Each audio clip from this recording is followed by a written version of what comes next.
Today, I'm excited to share with you some items to keep an eye out for to go ahead and flip for a profit while thrifting. Whether you're a seasoned thrift store shopper or a newbie just looking to get into the game, I'm here to show you a couple hidden treasures that you can look out for so that way you can turn that trash into cash. Without further ado, let's go ahead and get right into today's video. I'm gonna go ahead and start the video with one of the most obvious and abundant categories: toys and board games. If you've been a reseller for a while, you know there's no shortage of toys and games that go into the Goodwill stores and the outlets. And honestly, there's so much stuff to sift through, it's really hard to know what's worth your time and what's not, especially if you're just getting started. Toys to look out for include brands like Lego, Monster High dolls, and of course sealed puzzles. These items sell exceptionally well and typically hold a resale value very, very well. In this clip, you'll see that I picked up the sealed Skylanders toy for only $4.50. These Skylanders can go upwards of $100 a piece. Unfortunately, this wasn't a super expensive set, but I still think I can get anywhere in the range from $30 to $50 for it. Other things to look out for is a date range of before 2003. Obviously, this will change as time goes on. I usually stick to a 20-year mark when considering things vintage. Now, this to say, please do your own research before you go out and buy $200 worth of toys older than 2003.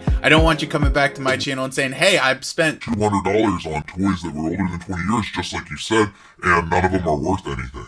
I'm looking at you, Beanie Babies. Oh, hi, thanks for checking in. I'm still a piece of garbage.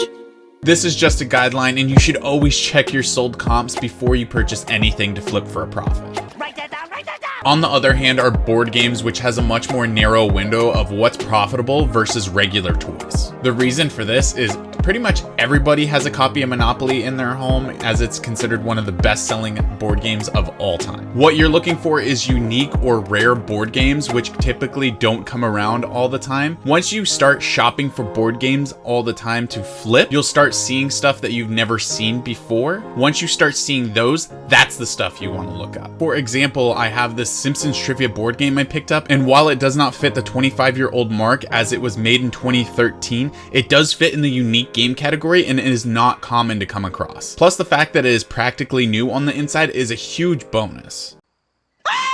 When you're looking for rare and unique board games, make sure that you always keep in mind to make sure that the actual game itself is complete as well, because if the game can't even be played, what's the point of purchasing it?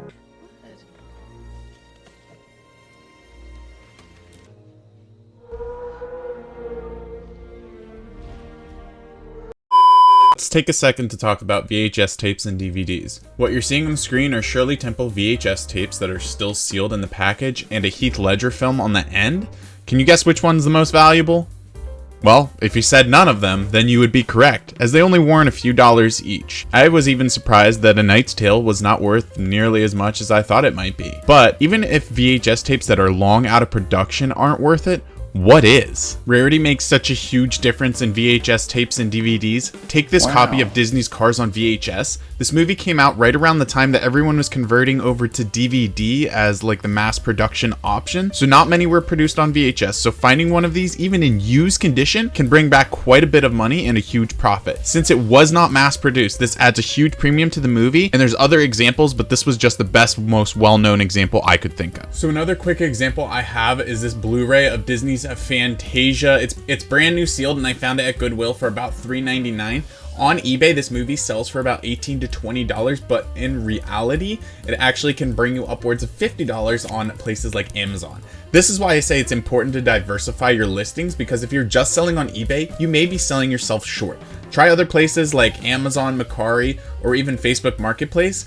I primarily sell on Amazon, so if you guys want me to do a future video about Amazon alone and how to get started there, since I know a lot of you that watch this only do eBay, let me know in the comments down below and I'll definitely make a video to help you guys get started on Amazon. My last flip tip is, if you are hunting any type of used DVDs or CDs, ensure that you are inspecting the discs for any deep scratches that may cause the disc to not work at all. This can severely hurt its value between the difference of a working CD or DVD or a DVD or CD that just doesn't work at all. To wrap this video up, I'm going to be getting into a more controversial subject of reselling, and that would be Shoes. Honestly, everyone hates sneaker resellers who go out of their way to buy up all the new shoes before anybody's even able to get their hands on them. And trust me, I hate those guys too. But I deal almost exclusively in used shoes, and I can say from experience, 95% of the shoes that you find at Goodwill are not worth reselling. Know your place, trash! Now, you obviously want to look for good condition shoes that don't have very much tread wear or a lot of scuffs on them. Some of the big brands you want to look out for is Nike and Brooks running shoes. Genuine ostrich. 3 payments. Oh!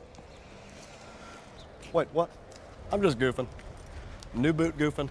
There are other brands, but to save you time, I want to go ahead and just skip on those for now. Once you do a little bit of your own research, you'll start to see a trend of what's worth money and what's not. If there's one thing I always mention in my videos, it's to look up weird or unique things whenever you're at a Goodwill. This extends to shoes as well. Take into account these Vans, for example. While the pink is not super unique, the combination of gray and pink together is really hard to come by. You may not get top dollar for these items, but they will usually sell fast and definitely for more than you paid for them.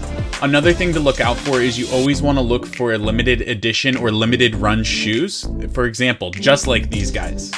What the hell is even that? It was perfect. Perfect. Everything, down to the last minute details. But this is the part where finding unique shoes and paying attention to detail is going to really pay off in the long run. Another example I wanted to show you real quick of a more realistic type of shoe that sells for a crazy amount of money are these Nike Chunky Dunkies. These are a Ben & Jerry collab shoe. Now, obviously, you probably won't find these at Goodwill, but you may come across them at a yard sale. You never know. The last point I wanted to hit is some shoes have a way better resale value in the reseller market than other shoes do. It's a good idea to do some research beforehand. That way you know exactly what the shoes are worth and if they'll sell well before you even pick them. Also, it's important to clean and sanitize these shoes, even if they look like they're in great condition.